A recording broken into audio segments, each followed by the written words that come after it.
Good morning, everyone. My name is Hannah Nichols Merchant. I guess if you were referencing today's paper guide, I'm not Rose. So I am not a formal member of this congregation. My husband, Jonathan Nichols Merch, is. However, I was invited on the trip with other CMC members, and I cannot say I've been able to have much space to truly process the depth at which we were exposed to the realities, the histories, the trauma that was shared. And so today I'm gonna try to be very brief, knowing that I have very few thoughts in order.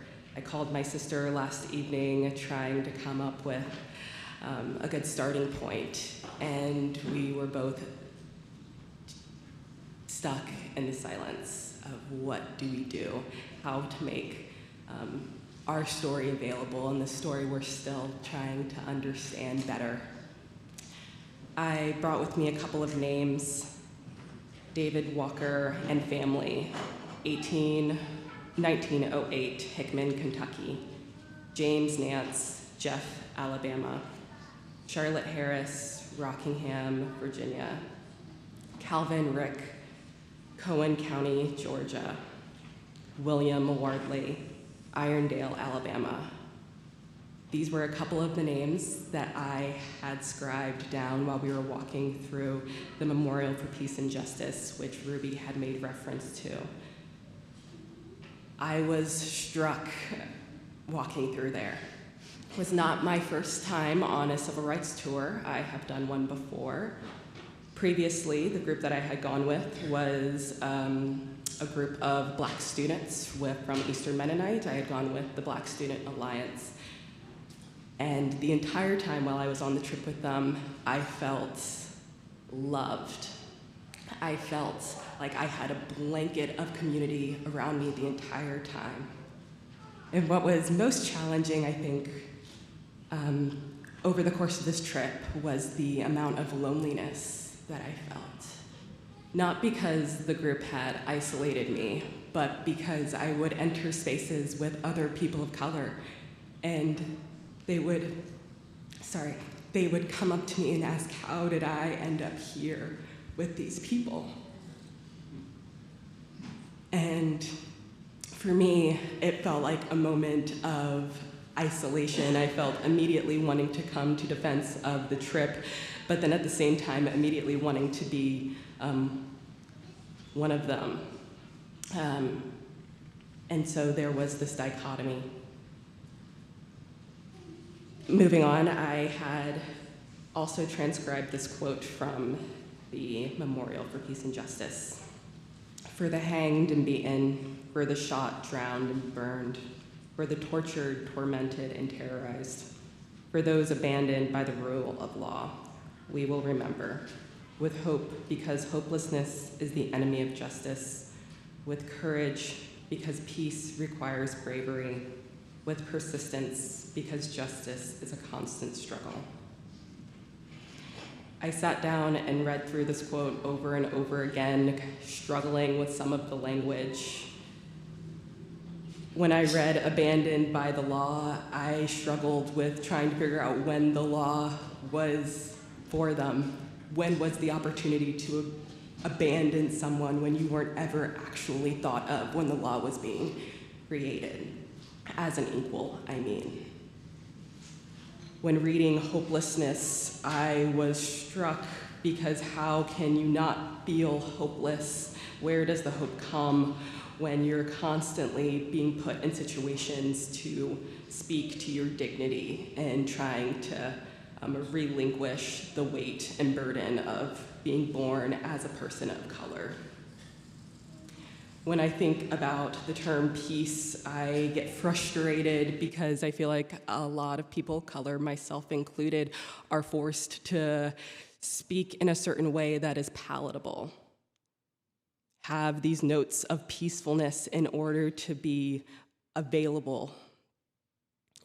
And then when I think of bravery and constant struggle, and being persistent and hearing terms like resilient, I can't help but cringe Because what else are we required? What else can we do? It doesn't feel brave, it just feels like the thing that is.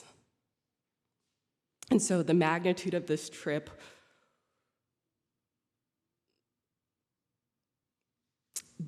it was great. It was big, and everywhere we walked, it felt thick. We went to the Legacy Museum of Enslavement to Mass Incarceration, and their newly established building is on the foundation of what used to be a slave trade auction, as well as a cotton house holding people that were being prepared to be shipped or bought. And as I was walking through this museum, struggling with all the auditorial stimuli, the visual stimuli, and trying to figure out where the exit was, I was overwhelmed with sadness.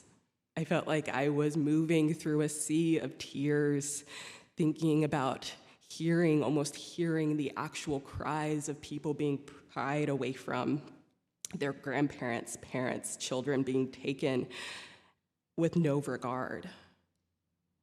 I struggled a lot. I called my husband and was in a moment of wanting to come home and asking him, can I get a bus ticket? Because I can't do this. But I stayed, and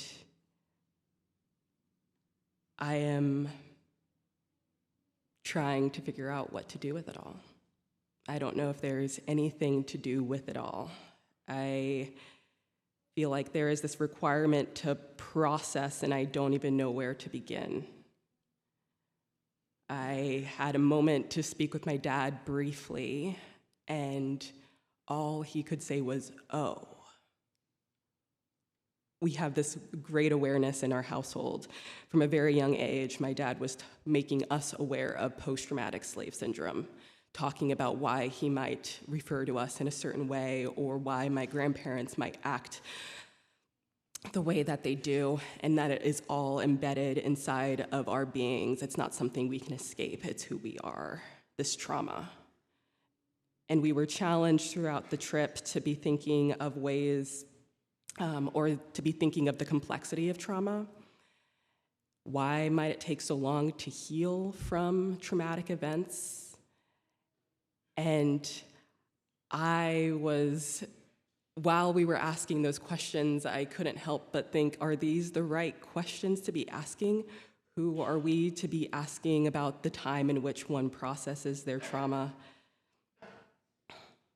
Who are we to try to subjectively think about this idea of trauma, especially being immersed in a group where the racial diversity was slim? So I am still trying to figure out what to do with all the information.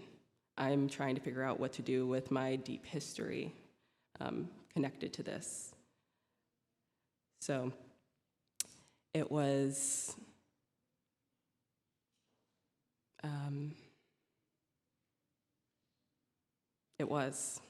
I'll leave it at that.